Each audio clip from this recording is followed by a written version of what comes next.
Aiprosid itu menjadi Sunda. Bahkan kaitannya dengan etnis gitu. Bahkan menjadi etnis pun dia pilihan.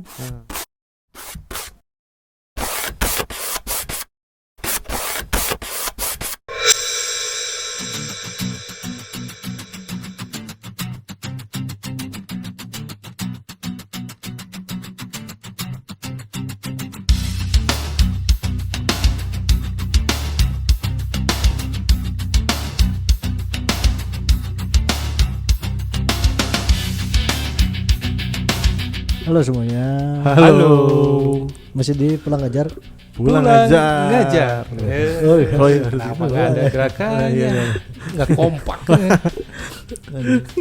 Ini kita di tempat yang baru apa gimana nih? Enggak, ruangan yang baru aja. Ganti setting. Ganti settingan. Kita bosenan kelihatan orangnya tuh bosenan gitu. Udah berapa kali ganti setting kita. Tapi nggak apa-apa lah ya. Lebih enak lah di sini. Iya, cuman apa ya? Kita bosanan karena banyak pilihan. Karena di gedung ini, di gedung ini banyak pilihan spot. Banyak pilihan spot. Kita mau yang mana? Mau biasa di mana itu di ruang tamu ya? Ruang tamu. Di Sekarang ruang kelas. Ini di ruang admin. Ini di ruang admin. Banyak itu file-file admin di belakang. Ya biar kelihatan ini pulang ngajar. Kosong kita pinjam ruangannya. Gitu. Tapi nih banyak juga orang-orang yang nggak punya banyak pilihan. Nggak punya banyak pilihan atau nggak punya pilihan sama sekali? Mungkin merasa tidak punya pilihan. Tidak punya pilihan. Ya.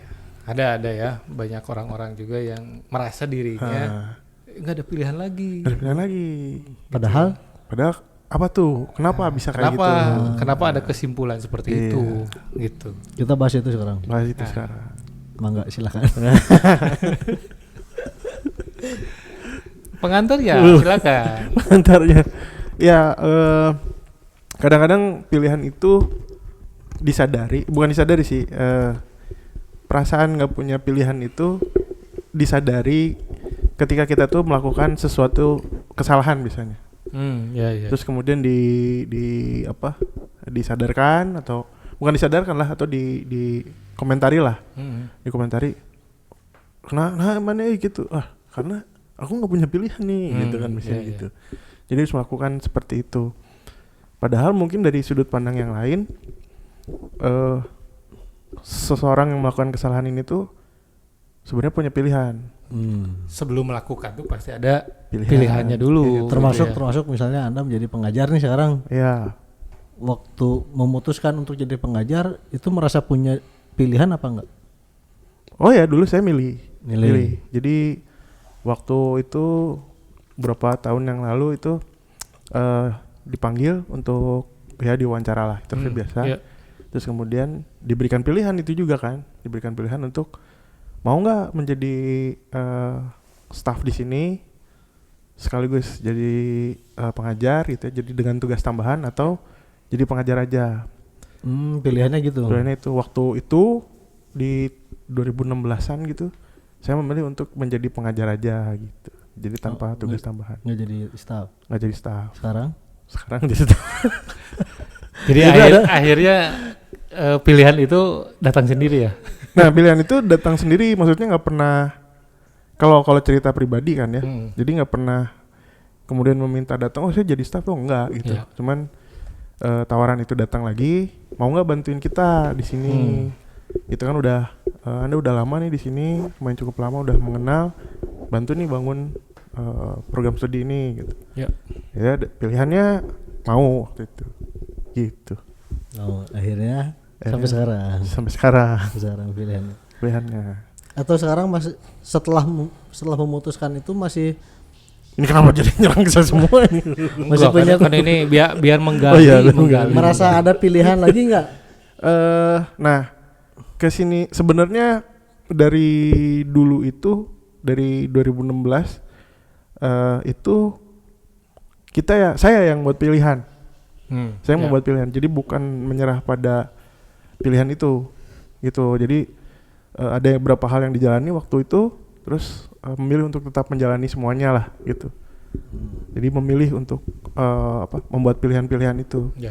Yang sekarang pun ya namanya dinamika hidup ya, ada hal yang terjadi, ada yang baik, ada yang buruk, terus Ada yang berubah, ada yang berubah, ada yang tetap.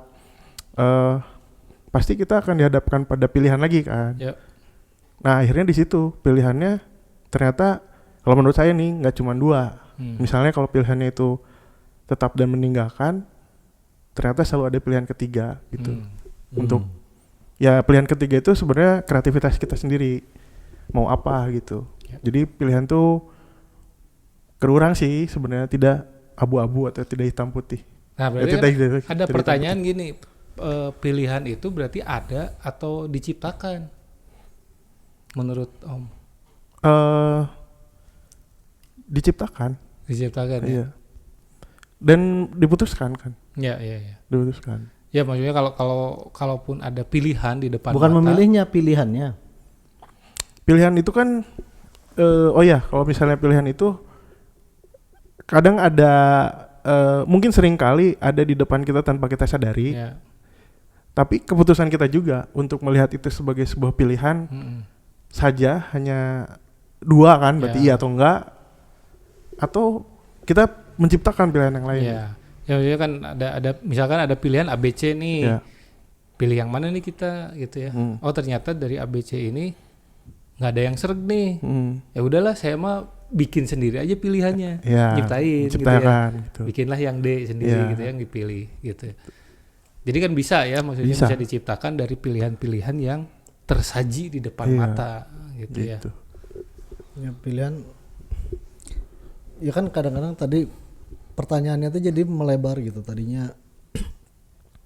Apakah memang kenapa ada orang bisa merasa tidak punya pilihan, atau bahkan jadi melebar setelah tadi ada paparan dikit tuh jadi apakah benar-benar kita teh harus memilih salah satu gitu kan, Ya. gitu kayak gitu kan.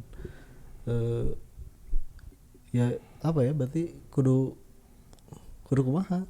Enggak, kayaknya gini Om, ketika ada orang yang mengatakan bahwa saya emang nggak ada pilihan lagi, itu biasanya kasuistis.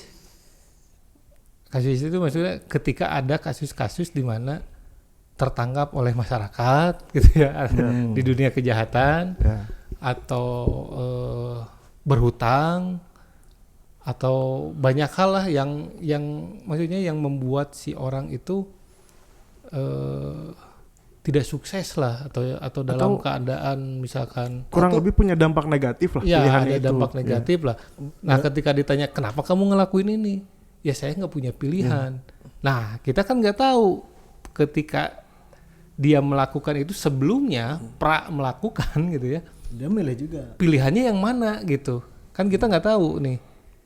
Nah ketika dia memilih sesuatu yang negatif terus kemudian kena ketangkep atau apa gitu, ya bilang Berdampak lah ya. dia bilang oh saya nggak punya pilihan. Tapi kan kita nggak tahu nih orang ini ketika mau melakukan itu teh pilihannya apa. Nah pasti ada gitu, misal mau mencuri sesuatu gitu ya, kan ada pilihannya, saya curi sekarang atau saya lupakan, saya cari yang lain, misalkan pekerjaan, kan mungkin kan gitu. Bisa, itu juga memilih juga ya. Memilih gitu. Nah ketika dia memilih mencuri biar misalkan dapat uang cepat gitu ya, akhirnya ketangkap misalkan sama warga, terus dihakimi gitu ya, terus ditanya kenapa nggak kamu mencuri? Ya, saya nggak punya pilihan, saya butuh. Ya, Nah itu kan dampak. dampak. Jadi ketika dapat dampak negatif itu, bahasa itu tuh muncul gitu. Biasanya pilihan apa yang gagal tadi itu teh akibat memilihnya mungkin nggak gini, karena akibat dari memilih yang apa ya, bahasa singkatnya mah nggak dipikirin dulu gitu, atau dipikirin itu waktunya terlalu singkat gitu, jadi nggak sempat mikir, Ya. jadinya salah milih gitu. Ya mungkin aja variabelnya kepepet gitu banyak, ya. Karena mungkin itu tadi waktu singkat, dia harus memutuskan itu tanpa memikirkan imbasnya gitu, maksudnya teh konsekuensinya kayak gimana, Tapi yang kan ada di di- depan mata aja. Di kajian lain, di kajian lain tuh ada the power of kepepet gitu. Ketika kepepet tuh otak kreatif kita tuh tiba-tiba meledak gitu. Nah, Itu itu yang mungkin baik akan- lagi kasuisisnya. Iya. Tapi nggak ada yang kayak gini misalnya. Tiba-tiba nih, Mas, saya punya Ferrari nih, nggak kepake. Pakai deh. Pajaknya saya yang nanggung, bensinnya saya yang nanggung. Terus datang. Nah punya Ferrari. Nggak ada pilihan lagi. Nggak ada yang kayak gitu. Nggak ada yang kayak gitu. Nggak ada, maksudnya. Nggak ada pilihan, adanya Ferrari. Nggak ada pilihan. Karena dikasih itu juga. Itu benar-benar nggak ada pilihan. Tapi kan ada pilihan untuk menolak itu. Nah, tapi kan hal yang positif seringkali tidak berujung pada itu. Ya nggak. Ya, ya, ya. Betul. Jadi Ya, maksudnya balik lagi ke tadi the power of kepepet ya, misalnya. Apakah Sebenarnya kayak mahasiswa, power of kepepet itu memang menuntut kreativitas. ya Maksudnya saya pengalaman gitu ya.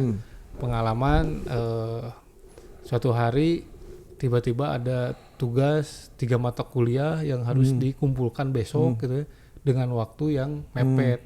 Walaupun sebetulnya dikasih jeda 1 minggu misalkan ya. Tapi ya santai di akhir di injury time baru ngerjain. Nah, the power of kepepet benar menciptakan kreativitas yang tadinya di pikiran sebelum mengerjain, oh ini susah gitu.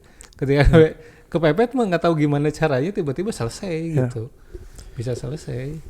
ada variabel lain kan? Maksudnya Ya. kenapa kok misalnya kita ambil kasus mahasiswa dengan tugas yang banyak atau siswa dengan tugas yang banyak, Ya.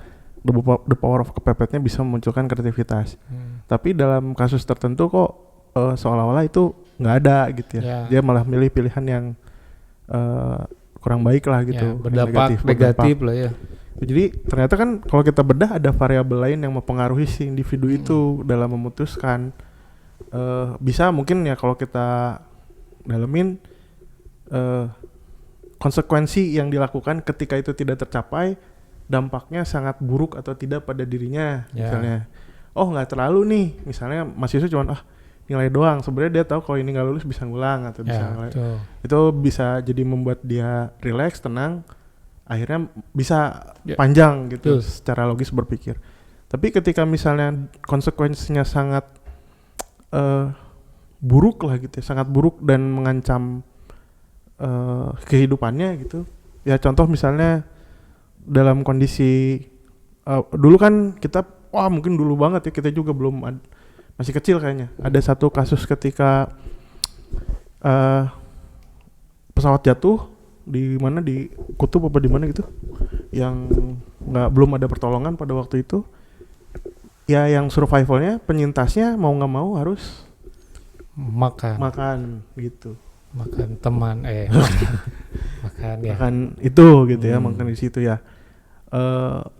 Yang nggak ada pilihan lain di Nah, situ, betul. gitu di situ. Jadi kalau nggak makan ya mati dia Ya, juga. betul. Dalam standar atau ini tertentu juga mungkin ada yang berpikir kalau tidak melakukan itu ya saya mati atau Ya. gimana. Ya, maksudnya Trouble. posisi tidak ada pilihan itu memang muncul ketika ada kondisi-kondisi tertentu yang saya pikir ekstrim. Itu pasti gitu. Tidak ada pilihan nih. Yang tadi lah kasus itu. Kalau saya nggak makan ya saya mati gitu ya. Gitu. Kan mau nggak mau Ya, gitu. berarti kan faktor privilege lah itu mah.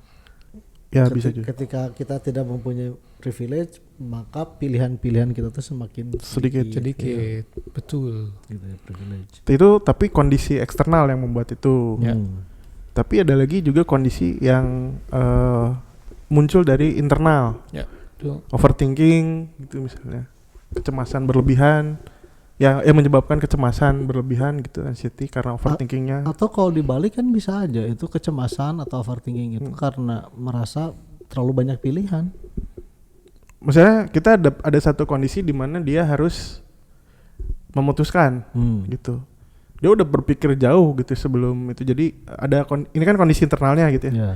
Kondisi internalnya yang dia overthink terhadap pilihannya dia, terus akhirnya cemas yang menyebabkan kelogisan dia nggak berjalan. Yeah. Gitu. Jadi faktor internal kan itu di situ. Termasuk kayak kemarin ketemu orang ada dia ngomong canggih, misalnya dia bisa dia ngejelasin, nanti disebutin aja namanya gitu. Buat kredit. Jadi ada apa ya, penyair gitu, namanya Ada Imran. Kita ketemu di acara Ngalap Ajib. Oh, yang di Ayub Sorosidi ya? Iya, di situ. Dia ngejelasin kalau Ayub Rosidi itu dia bisa membedakan antara jadi dengan menjadi gitu. Kalau jadi itu ya jadi, kalau menjadi itu maksudnya jadi itu apa? Sesuatu yang statis lah gitu. Dia udah ditetapkan seperti itu. Jadi udah diem aja ketika jadi itu. Dan ada lagi menjadi itu dia lebih bergerak terus, evolutif ya, berubah terus. Hasil dari pemikiran dan keputusan apapun gitu, itu namanya menjadi gitu. Termasuk waktu kemarin kita ngebahasnya Ayub Rosidi itu menjadi Sunda, bahkan kaitannya dengan etnis gitu. Bahkan menjadi etnis pun dia pilihan. Gitu. Karena kan kalau dilihat secara genetis misalnya, dan gak Sunda amat beliau teh gitu katanya gitu. Dia dari lahir aja di Jatiwangi, terus dengan orang tua atau keturunannya juga ada yang dari Jawa Tengah gitu kayak gitu. Tapi dia memang memilih untuk menjadi Sunda, makanya dikenalnya sebagai maestro sastra Sunda kan. Walaupun kan kalau kita tahu beliau itu justru nggak banyak di Jawa Barat. Dia lamanya kayak di Jepang. Bahkan ketika balik pun nggak ke Tatar Sunda tapi ke Magelang gitu, sampai di usia senjanya gitu dia di sanalah di Magelang, bukan di tanah Sunda, tapi bagaimana dia bisa dikenal teh Sunda banget, padahal ya apa gitu secara fisik dan materi itu nggak banyak dihabiskan di sini, tanah Sunda gitu ya. Walaupun ketika di Jepang ya banyak surat, banyak dia banyak nulis juga kritik Sunda. Dan yang kemarin di highlight itu masalah di bagaimana dia bisa otokritik gitu. Otokritik Sunda itu sendiri ketika orang di etnis Sundanya aja tidak banyak yang mengkritik, dia justru mengkritik Sunda. Dan itu yang menjadikan beliau tuh malah jadi sangat Sunda ya. Sundanya lebih dari yang lainnya. Kayak gitu. Nah, ya di luar itulah ya, maksudnya yang tadi masalah jadi dan menjadi, bahkan dalam hal seesensial etnis pun gitu, kita teh memilih gitu. Kita tuh memilih untuk belajar, untuk misalnya kalau tadi kasusnya untuk jadi Sunda, dia belajar Sunda, ngomong bahasa Sunda gitu, atau membiasakan diri ngomong bahasa Sunda tanpa ya bukan yang fisikal, mungkin yang fisikal juga lah ya, mungkin bisa juga, itu mah pilihan juga, balik lagi ke pilihan. Mungkin ada yang pakai pangsi. Ya saya pakai pangsi supaya kelihatan Sunda, kan ada yang kayak gitu. Ya, itu juga pilihan gitu. Jadi akan selalu ada pilihan sih sebenarnya mah juga. Malah ketika tadi pertanyaannya di awal itu emang nggak ada pilihan lagi, itu tuh malah aneh gitu, malah aneh gitu. Cuman gini, kayaknya untuk men-scale up pilihannya menjadi banyak dari sedikit, orang itu perlu belajar, ya kan, perlu belajar, perlu meningkatkan bahasa pendidikan, kompetensi lah ya. Kalaupun di bahasa negara mungkin punya ijazah yang berjenjang gitu ya. Nah, pilihan-pilihannya itu akan semakin banyak. Jadi kalau secara kenegaraan, kependidikan di kementerian itu harus punya ijazah yang makin tinggi, pilihannya akan semakin banyak. Iya. Kalaupun tidak punya ijazah, tapi selama dia belajar, punya kompetensi yang mungkin banyak gitu ya, pilihannya juga akan semakin banyak gitu. Maksudnya tidak menutup kemungkinan tadi pilihan itu yang ini sedikit, yang ini banyak. Nah, pilihan itu bisa diciptakan gitu ya. Bisa diciptakan sendiri gitu.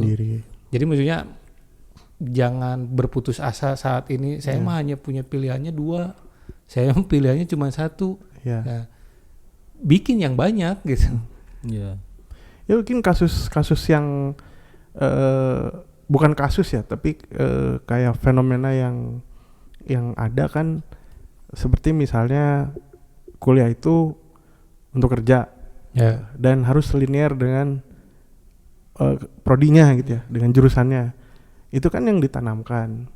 Tuh. Yang seharusnya mungkin tadi yang disampaikan si Mang Bun tuh, semakin tinggi tingkat pendidikannya seharusnya semakin banyak pilihannya. Menciptakan pilihan-pilihan itu untuk jadi apa.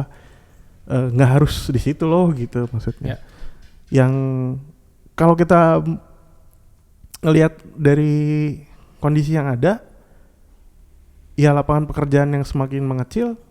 Kalau kita lihatnya, semakin tinggi kuliahnya, semakin banyak industri yang bisa kita lamar ya, gitu malah jadi bukan ke situ maksudnya, betul.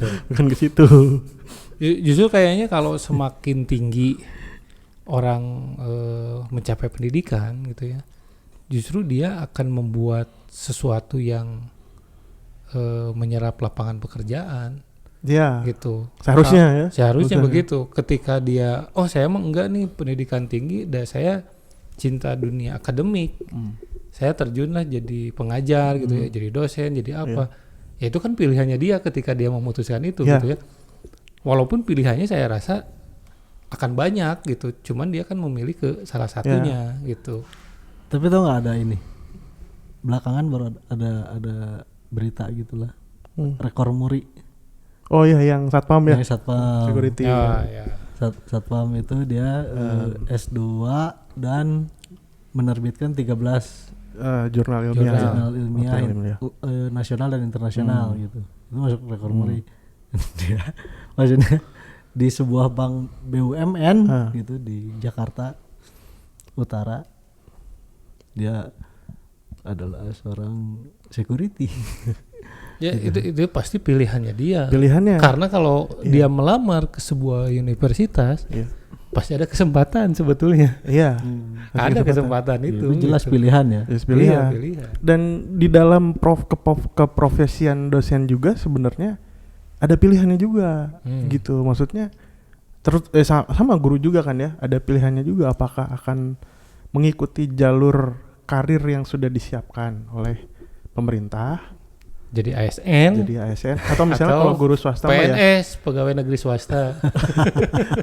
Bukan, maksudnya kan ada sertifikasi guru kayak gitu kan. Sebagai dosen. Disiapkan jenjang karir baik untuk yang ASN dan yang non ASN kan. Nah, apakah mau mengikuti itu dengan berbagai syarat-syaratnya atau juga enggak gitu. Ya, betul. Itu juga misalnya kayak apakah dosen juga harus menulis karya ilmiah? Pilihan juga, ada yang memang suka ke situ, ya silakan. Ada yang suka mengajar dengan semangatnya mengajar gitu. Ada yang suka dengan pengabdian masyarakat. Itu seharusnya menjadi pilihan-pilihan. Guru juga mungkin sama gitu ya di situ. Betul. Bukan sesuatu yang harus di kayak saklek. Wah, ini jalurnya, cuman ini jalurnya. Kalau nggak bisa gitu. Ya, bahkan guru juga ketika dia sudah tidak lagi ingin mengajar, gitu ya. Saya mah udahlah, nggak akan mau ngajar lagi. Tapi masih cinta dunia pendidikan. Kan dia bisa bikin bimbel. Iya. Bener kan? Betul. Dia bisa bikin lembaga-lembaga swasta lainnya, gitu. Kan ada pilihan. Tetap kecintaannya ke pendidikan tetap ada gitu. Dan ya kalau mungkin seorang balik ke perguruan tinggi, ke dosen, sebenarnya contohnya banyak banget yang akhirnya ya tetap dosen tapi menempuh bukan profesi, mungkin ya kayak bidang yang lain gitu ya. Ya ada Prof Mahfud MD, di situ ada Anies Baswedan gitu, yang itu mereka juga dosen-dosen gitu yang akhirnya mungkin lebih berguna kalau saya jadi politisi, lebih berguna banyak gitu. Oke. Banyak juga dosen yang jadi podcaster. Podcaster ya. Salah satunya ya. Menjelang akhir atau gini lah, apa pilihan tersulit menurut kalian yang pernah ditemui gitu? Apa ya? Gak persiapkan. Karena sekarang kalau ngeliat ke belakang mungkin terasa nggak sulit gitu. Akhirnya. Padahal pas waktu kejadian mah sulit banget itu teh. Sulit banget. Terus mungkin hari ini kan udah kayak ada di titik yang kita tidak menyesali lah pilihan. Udah kita. move on dengan itu. Ya benar itu ada. Maksudnya dulu kalau saya tuh waktu hijrah itu hijrah dari formal ke non formal. Itu berat banget pada saat itu gitu. Satu kan gini, kalau guru itu kalau di sekolah formal, kebetulan sekolah formal saya itu kan swasta gitu ya. Mau tidak mau, suka tidak suka, kadang-kadang guru itu terjebak dengan bonding dengan siswa. Jadi kalau merasa saya tuh udah nggak betah nih di sekolah, tapi kalau ngelihat siswa, aduh, tunggu si angkatan ini lulus lah. Nanti ternyata angkatan ini lulus, dia bonding lagi dengan yang lain gitu tanpa disengaja. Makanya akhirnya terjebak gitu. Sampai sekarang masih lihat IG muridnya. murid ya dulu gitu lah. Sekarang jadi apa nih gitu. Nah itu ketika pindah ke jalur pendidikan pada saat itu yang paling sulit gitu. Tapi ya betul kata Om Panji gitu ya.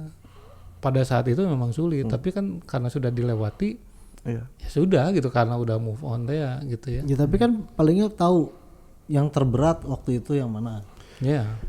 Kalau menurut orang ya, sebelum ke lu nanti jawab ya. Keburu habis. Menurut orang kalau keputusan hidup kayaknya udah susah ngetres mana emosi yang cukup berat waktu itu gitu. Tapi kalau sampai sekarang ya yang masih terasa itu kalau bikin karya gitu. Artinya memutuskan kapan ini selesai atau masih terus gitu. Itu susah sebenarnya, karena yang menentukan karya itu jadi bagus sebenarnya keputusan kita untuk berhenti atau terus ngotak-atik. Kan nggak akan bisa berhenti karya itu.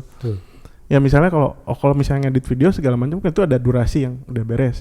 Tapi kalau bikin ilustrasinya gitu untuk bikin cover, kadang-kadang itu gregetan, mungkin bisa semingguan bikin terus kayak gitu. Itu akhirnya kan harus berani memutuskan berhenti nih gitu. Di situ itu selalu setiap bikin karya itu di situ paling berat. Sampai saat ini ya. Sampai saat ini. Tuh karya Anda tuh ditutupin. Udah biar. Ayo lu apa tuh? Apa keputusan yang paling sulit? Nggak boleh, menikah bukan keputusan. Anjing. Kok tahu? Kenapa? Ini kenapa mengerikan gini? Kenapa jadi semenjak pakai pangsi dia jadi bisa baca pikirannya. Ya udah. Pokoknya mah ini kalau udah tayang tonton sampai akhir. Ada pertanyaan jebakan. Enggak. Udah jadi nggak mau jawab. Buat apa saya jawab? Anda sudah tahu jawabannya. Oke, berarti itu jawabannya ya. Itu kemikiran bisa nih. Itu diutarakan apa jangan diutarakan apa jangan ditembak.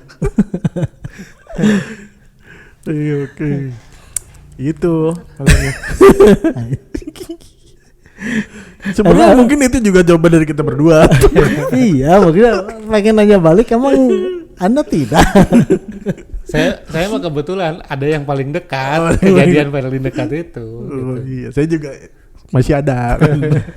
Terus masih ada apa? Itu tadi berkarya. Oh benar. Iya. Nah ya. Ya kalau Anda kan Pasti kejadian paling berat itu. Iya, salah satunya.